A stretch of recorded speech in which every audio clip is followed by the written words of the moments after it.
Fruit Friday! It's week 8 and we're talking about mangoes and how I ended up moving to Koh Samui. This is a mango, or matmuang in Thai. This is also a mango, and so is this. Mango is the queen of fruits, and there are so many different types in Thailand. I may not know the official names, but the three I have today are your classic mango sticky rice mango, this one that I can only describe as very elegant, mature, sweet, and dreamy, and then this one that's kind of like a black swan because it's green on the outside but orange on the inside, and this one is low-key the best in my opinion. They all taste slightly different, but they're all delicious. Mangoes can be eaten while they're still green and sour or while they're ripe and sweet, and I like the ones that have turned yellow but are still kind of firm and slightly sour, like this one. My landlord left a big box of these on my step this week. He is so sweet. But anyway, I lived in Hua Hin for almost 2 years, but towards the end of that time, all of my close friends moved away. A few went to Bangkok, one to Phuket, another went home, which left me feeling pretty lonely, especially in the depths of COVID. Looking around, I no longer saw a community I fit into, and that took a toll on my mental health. Even though I really liked Hua Hin, most of the people living there are families that have already settled down with kids, and the people my age were really into drinking and partying, which really isn't my scene. So, I started looking for jobs in other places in Thailand. Since I had been here for almost 2 years at that point, and I had some teaching experience under my belt, I felt more comfortable job searching on my own rather than asking an agency to help me. So I searched for schools in different areas like Bangkok, Phuket, Krabi, Surat Thani, Samui, and I applied directly through their websites when I saw job postings.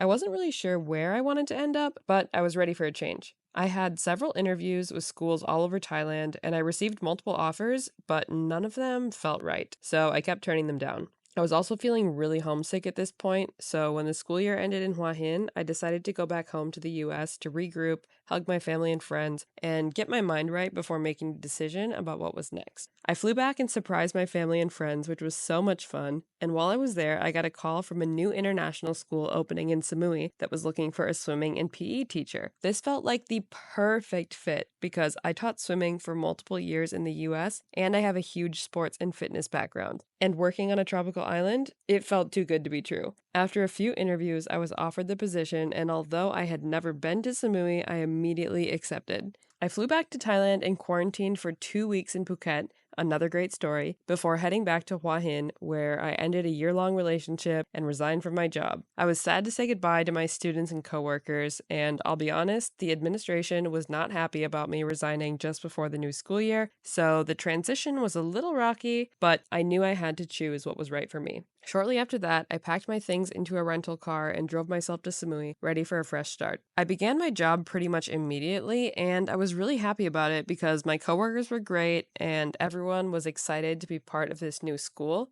So at the beginning, it literally was a dream come true, but it didn't take long for that dream to die, and that story deserves its own episode, so for now, let's talk about these mangoes. Like I said, there are so many types of mango in Thailand and so many ways to eat them, including sucking every last piece of mango flesh off the core and letting the juice run down your wrist. That is a requirement when eating fresh mango. The video was too graphic, so you're just gonna have to enjoy these still shots. Anyway, I already have 2 videos up on my YouTube about cooking with mangoes, one about green mangoes and making yam matmuang and nampla wan, and another video about mango sticky rice cheesecake, which was absolutely divine, so definitely check those out. But today, I want to tell you about the most outrageous and unexpectedly delicious thing I have ever made with mango. I really like to experiment with food, and I went rogue with this one. I don't really know what to call this, and I know it sounds crazy, but stay with me. Diced mango, plus a few drops of both sesame oil and soy sauce, sprinkled with cinnamon and mala. And I know, that sounds outrageous, but believe me, I'm still trying to figure out the best way to put this into a dish, or maybe a mocktail. Ooh. If you have any ideas, let me know.